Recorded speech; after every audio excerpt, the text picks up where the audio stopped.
तो दोस्तों, बिल्कुल भी वीडियो मिस मत करना। अगर क्लास 12th में हो और अच्छा कॉलेज चाहते हो तो ये इन्फॉर्मेशन आपके लिए है। CUET का एग्जाम बहुत जल्द कंडक्ट होने वाला है, विद इन 6 मंथ्स। और NTA ने अपनी नोटिफिकेशन जो है रिलीज कर दी है, यानी कि 3 जनवरी से लेकर 31 जन तक आप CUET के एग्जाम के लिए फॉर्म फिलअप कर सकते हैं। ठीक है। और फॉर्म फिलअप करते टाइम आपको 3 चीज़ों का बहुत ध्यान रखना है। आपका आधार कार्ड अपडेटेड होना चाहिए, आपका एक सिग्नेचर होना चाहिए जो बहुत कॉमन हो, जो आपने बहुत लॉन्ग टर्म से यूज़ किया हो। अगर नहीं बनाया कभी सिग्नेचर तो एक सिग्नेचर बनाओ जो आपको हमेशा याद रहे। तीसरी चीज़, आपकी 10th और 12th की मार्कशीट एकदम क्लियर, जिसमें नाम और जो फादर नेम जो भी मेंशन होता है वो आधार कार्ड से मैच किया हुआ होना चाहिए। अगर नहीं है तो आप इसको प्लीज़ अपडेट करा लीजिए। और लास्ट और फोर्थ चीज़, आप अगर किसी कैटेगरी से बिलोंग करते हैं, SC ST या OBC या फिर और किसी अदर कैटेगरी से, तो प्लीज़ आप अपना कास्ट सर्टिफिकेट भी रेडी करा के रखिए, so that it will be helpful to fill your form. बात करते हैं NTA एग्जाम की। एग्जाम पैटर्न की अगर मैं बात करूं तो इसमें 3 मेन कोर एग्जाम्स हैं।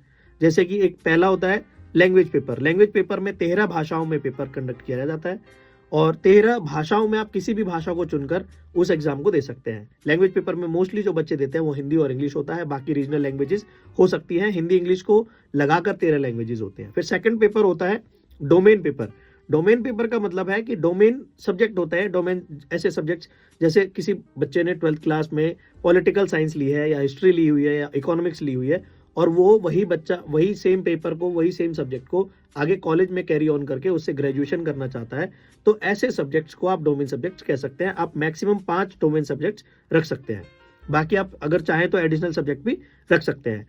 इसके बाद अगर मैं थर्ड सब्जेक्ट की बात करूं तो वो आता है GAT, जिसको हम जनरल एप्टीट्यूड टेस्ट बोलते हैं। जनरल एप्टीट्यूड टेस्ट जो बेसिकली है, बहुत से बच्चों के लिए नया होगा, उनको पता भी नहीं होगा शायद कि जनरल एप्टीट्यूड टेस्ट क्या होता है। तो मैं आपको सिंपल लैंग्वेज में बता दूं, क्लास 10 तक की और आई कैन से कि क्लास 12 तक की जनरल साइंस आपको आनी चाहिए।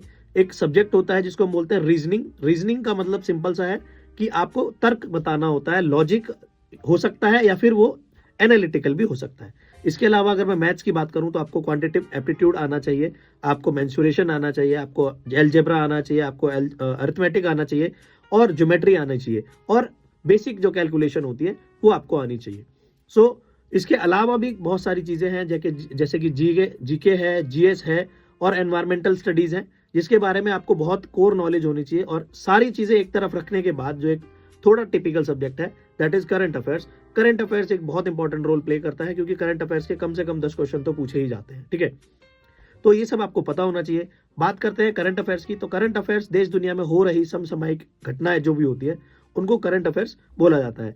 मैं आपको एक एग्जांपल दे देता हूं। जैसे रिसेंटली बांग्लादेश में अगर प्रेसिडेंट चेंज हुए या प्राइम मिनिस्टर चेंज हुए, या किसी भी ऐसी कंट्री में जो हमारे देश के आसपास है और उससे हमारा ट्रेड होता है, हमने किसी के साथ कोई ट्रेड डील करी है, हमारे देश के इसरो ने कोई सैटेलाइट लॉन्च करी है, हमारे देश में किसी बड़े पद पर किसी की नियुक्ति हुई है, ये सारे टॉपिक्स, ये सारी जो चीज़ें आती हैं ये करंट अफेयर्स के तहत कवर की जाती है। जैसे कि किसी को रिसेंटली कोई अवार्ड दिया गया हो या कोई प्लेयर गोल्ड मेडल जीत के लाया हो, तो this can be asked as current affairs. So ये तो थी सब्जेक्ट की जानकारी। अब बात करते हैं एग्जाम की। एग्जाम की टेंटेटिव डेट जो है 3 मई से लेकर 31 मई के बीच में कभी भी एग्जाम कंडक्ट किया जा सकता है। और I am recording this video in January, it means you have at least 5 months to complete your syllabus. So what you need to do with your 12th class, कि आप अपने सब्जेक्ट्स, जो पढ़ाई वाले सब्जेक्ट्स हैं, उनके साथ साथ इन चीज़ों को पैरेलल लेके चले और साथ साथ खत्म करते हुए चले, क्योंकि सेम सब्जेक्ट से सेम क्वेश्चंस भी आते हैं और मोस्टली जो है NCERT ही कवर किया जाता है। और एक इंपॉर्टेंट बात कि NCERT में जो सिलेबस CBSE ने डिलीट किया है वो सिलेबस भी CUET में पूछा जाता है। So don't go with the syllabus that is deleted, please read the whole out books. I hope कि ये इन्फॉर्मेशन काम आएगी। मिलता हूं अपनी किसी नेक्स्ट वीडियो में। Till then, thank you, bye bye.